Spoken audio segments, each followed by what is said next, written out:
시청자 여러분 안녕하십니까. 어제에서 2부 하도록 하겠습니다.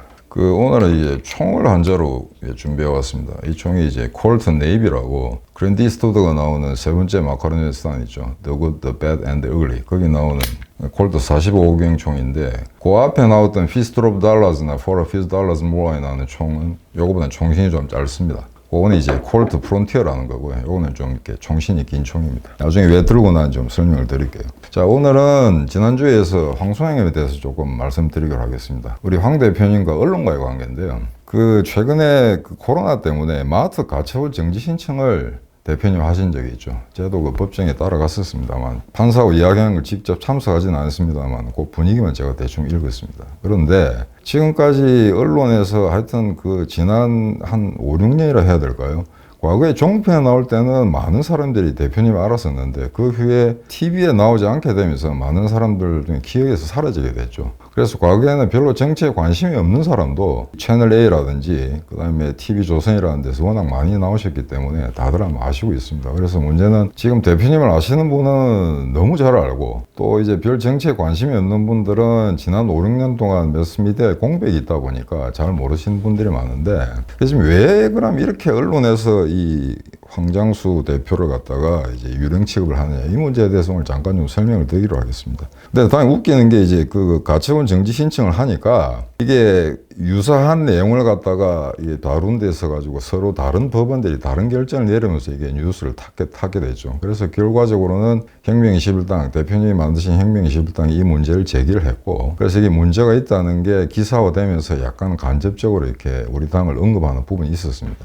근데 정말 한심한 거는 지금 조중동이나 그 다음에 주요 TV 매체들이 소장님을 다 알고 있는데 자, 채널 A 같은 데서는 어떻게 이야기했냐면은 혁명 21당의 A씨라고 했습니다. A씨. 이름 다 알고 있으면서 황이니까 H씨도 아니고 A씨라고 했거든요. 왜 지금 이런 현상이 자꾸 나타나냐? 뭐가 그래 두려울까? 좀 이상하다고 생각하지 않습니까? 근데 이 문제는 좀 다르게 좀 해석해 봐야 될 게, 자, 언론은 그럼 왜 황장수를 언급하지 않는가? 황장수를 왜 겁을 내는가? 그거 갖다 두 가지로 간단히 설명을 드리겠습니다. 첫 번째 사항은 대표님이 이제 여러 번에 걸쳐서 설명을 드렸기 때문에 제가 더 붙일 건 없습니다만 혁명 20일 자체의 존재를 부정하는 거죠. 그러니까 처음에 작년 6월 달에 우리가 시위를 할 때 새로 만든 정당이기 때문에 이 대표위원들 소위 말해서 간부들이 전부 깜빵에 가도 좋다라는 각오로 시위를 했었죠. 설사 폭력 사태가 나더라도 절대 물러서지 않겠다. 깜빵에 가도 좋다라고 했는데 깜빵에 갈 만한 일을 했는데도 별로 그렇게 제지를 하질 않더라고요. 왜냐면은 만약에 생각해 보십시오. 혁명 21당의 간부들이 창설 후에 첫 시위에서 모두 깜빵에 갔다? 경찰 유치장에 갇혔다? 이러면 이게 언론에 크게 떠들 수밖에 없지 않습니까? 그게 싫었던 겁니다. 그냥 존재 자체를 알리고 싶지 않았던 거죠. 왜? 우리는 좌우 기득권을 다 몸에 감에 느끼고 있는 집단이기 때문에. 그런 상황에서는 기성 언론들이 이제 다뤄주기가 굉장히 껄끄럽다는 겁니다. 근데 그게 대표님이 주장하신 이제 이유인데, 저는 그게 다른 이유가 또 하나 있다고 봅니다. 그게 뭐냐면은, 과거에 대표님이 한번 여러 가지 TV 토론 같은 데 나왔던 걸 한번 상기해 보십시오. 예컨대 진중거에 같은 경우에 몇 분 안 돼가 작살내가 도망가지 않습니까? 원래 진중권은 이런 상태에서 나는 토론 못 하겠습니다 라고 나오면서 변명을 했지만 일단 토론장에서 뛰쳐나간다는 것은 졌다는 이야기입니다. 옛날에 고대 그리스에서도 토론을 하다가 자신이 없어서 떨어져 나간 사람은 패배한 거거든요. 자, 축구 시합에 하다가 90분이 끝나지도 않았는데 나간다면 그거는 몰수패입니다. 옛날 북한이 그런 짓거리를 했어요.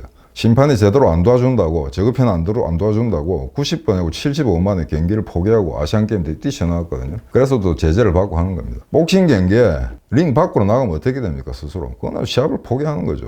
그래서 그렇게 대표님한테 노크아웃되고 떨어져 나간 사람이 한두 명이 아닌데, 과거에 그런 TV 토론 같은 걸 보게 되면은 도대체 상대가 안 된다, 이런 느낌을 갖죠. 근데 거기는 이제, 거기 나오는 토론자들, 패널리스트들 간에 이제 아주 엄격한 차이가 있는 게, 대부분의 소위 말해서 사회문제 전문가라는 사람들은 안보나 경제나 몇 개 정도의 어떤 계기들 또는 어떤 학과 또는 전문 영역, 거기에 대해서 전문적인 발언을 할 수 있지만, 우리 대표님 같은 경우에는 정치, 경제, 사회, 문화, 군사, 무슨 매스미디어, 그 다음 인류학, 심지어 연애, 스포츠, 그러니까 어떤 주제, 노동 문제, 사회 문제, 인력 고용에 관련 건, 그 다음에 시장통에 관련된 서민들의 생활, 이런 어떤 주제를 주더라도 완벽하게 그걸 내용을 소화해서 변설할 수 있는 능력을 갖춘 분이거든요. 근데 같이 따라놓은 패널리스트는 그렇지 못하다 얘기입니다. 그러다 보니까 뭐가 생기는가? 제 느낌에는요. 패널리스트 10명 모이지 않습니까? 그래서 토론을 하게 되죠. 그럼 다른 패널리스트나 참가자는 상당한 뭐라 그럴까 어떤 그 모멸감을 갖게 될 겁니다. 지적으로 자기들이 떨어진다는 거. 그러니까 워낙 지적으로 높은 수준의 사회과학적 이론과 어떤 실질적으로 어떤 그 이론을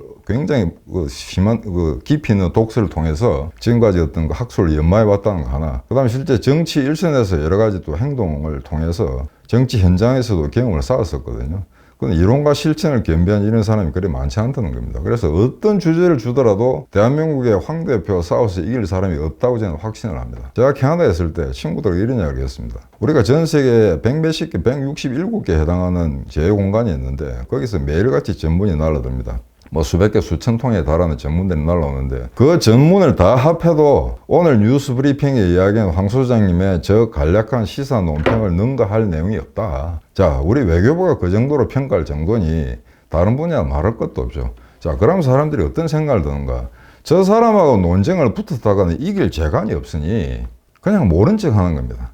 소위 말해서 질투심이죠. 심지어 성경에 나오는 신도 질투하는 신이거든요. 나는 질투하는 신이요 진노하는 신이라는 구절이 있는 걸 아마 교회 다니신 분은 잘 알 겁니다. 신도 질투하는데 사람인들 질투 안 하겠습니까? 그냥 같이 논의를 하는 과정에서 이야기를 하다 보면은 어느 정도 이제 그 매치가 된다든가 균등한 상태에서 논의가 돼야 되는데 이건 지적 수준에 너무 큰 오차가 생기는 거죠.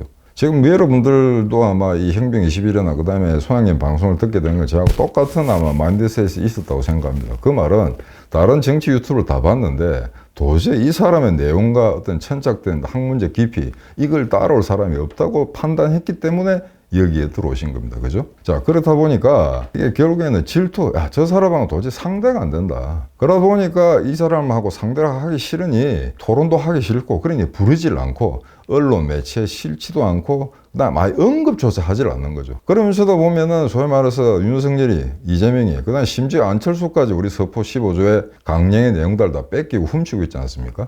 우리같이 이 소수 정당에 아직도 12,000명, 당원을 12,000명을 못 넘는 그런 정당이거든요. 근데 그럼에도 불구하고 이 사람들이 또는 모든 언론인들이 혁명 21가 황장수 대표를 언급조차 하지 않으면서 계속해서 뉴스 브리핑을 보면서 예의주시하고 있다는 거. 이거는 이 사람의 내공이 얼마나 강하다는 것 같다고 스스로 입증하게 될 겁니다.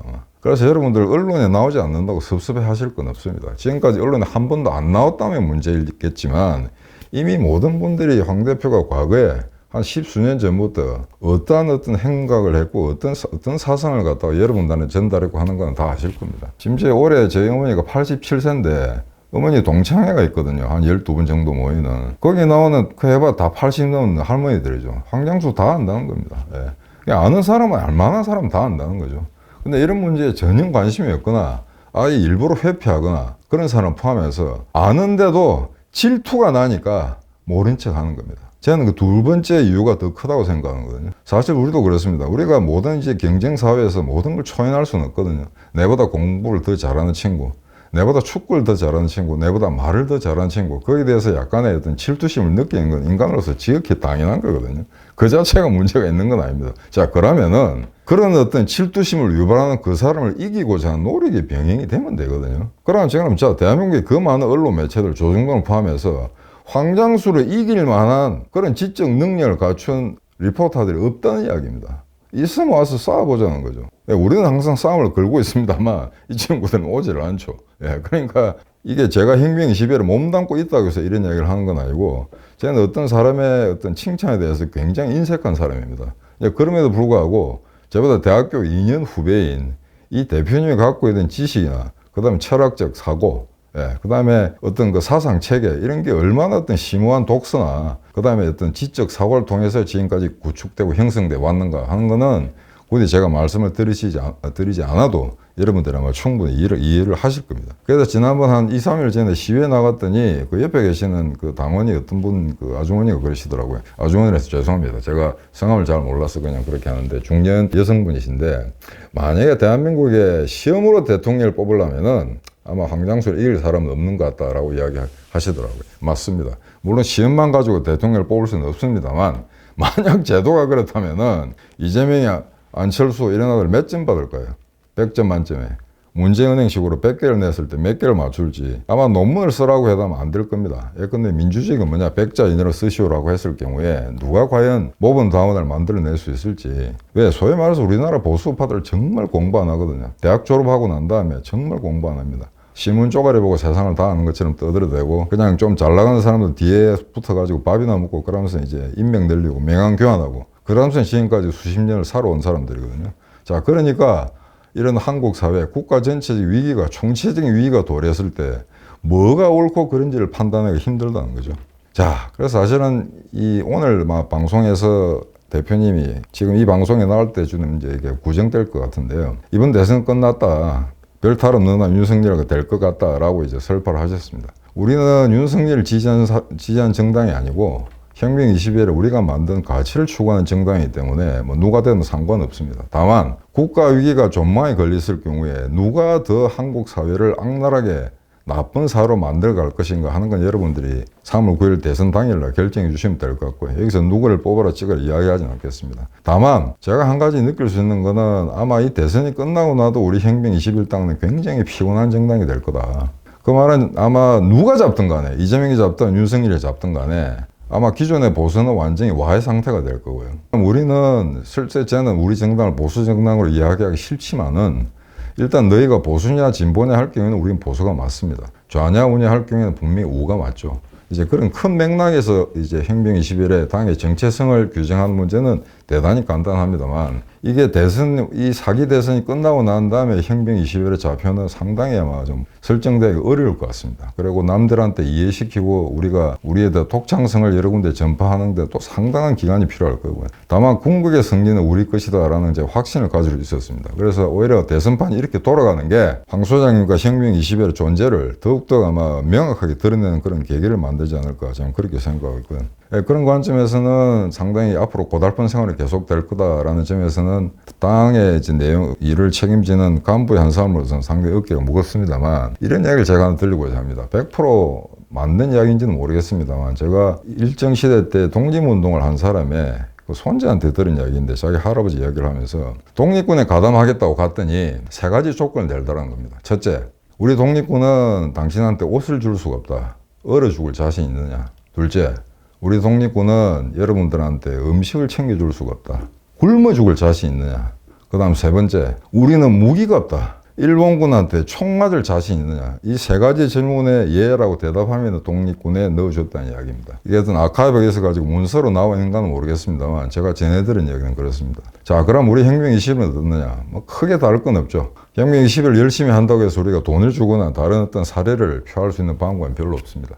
다만 좀 우스갯소리를 하자면은 우리는 옷을 줄 수 있습니다. 블랙카드를 열심히 하는 분들은 이제 혁명 20일 마크가 달린 돗발을 받으셨을 겁니다. 자, 그 다음에 시위에 참가하시면은 최소한 물과 음식은 대접을 합니다. 그 다음에 우리는 무기가 있습니다. 이것도 드리겠습니다. 무기. 자, 그럼 어떻게 할 거냐. 무기, 식량, 옷 이거는 기본 요소입니다만 영화 람보의 실베스톤을 이야기한 것처럼 최상의 무기는 싸울 수 있는 의지입니다. 투지입니다. 투지가 없으면 10개의 항공모함이나 100개의 핵탄두는 아무런 소용이 없죠. 북한 저 새끼들 핵 만들고 난리치지만 1950년 6월 25일 내려온 이후로 아직 한 번도 전면전을 시행한 적이 없습니다. 이 새끼들도 비겁한 놈들이에요. 북한 너가 용기가 있으면 내려와라 이거야. 한판 싸우자고 맨날 평화 타령하지 말고. 그런 시점이 오기 전에 우리는 아마 남한에서 쓸어낼 종자들이 엄청나게 많을 겁니다. 북한하고 싸우기 전에 일단 남한에 있는 이 쓰레기 같은 종자들부터 쓸어내야 우리가 우리의 입지를 좀 더 다지고 그 다음에 그 세계 무대로 나갈 수 있는 전제 조건을 만들 거라고 생각하는데 자, 그럼 우리는 어떻게 싸워야 되냐. 아마 이 총을 황 소장님 들고 적에게 돌진 앞으로 나가게 되면 이런 이야기를 하겠죠. Go ahead, make my day. 우리말로 하자면은 야, 까불어봐라. 우리도 한번 놀아보자. 클린트 이스트우드 더 티아리 3에 나오는 명연사입니다. 자, 여러분들한테 들을 수 있는 거는 오로지 투지와 땀과 노력과 인내밖에 없습니다. 이 4가지 요소를 여러분과 함께 공유하면서 우리의 적과 싸워 나올 수 있기를 바랍니다. 자, 인사가 좀 늦었습니다만 새해 복 많이 받으시기 바랍니다. 다시 한번 감사합니다.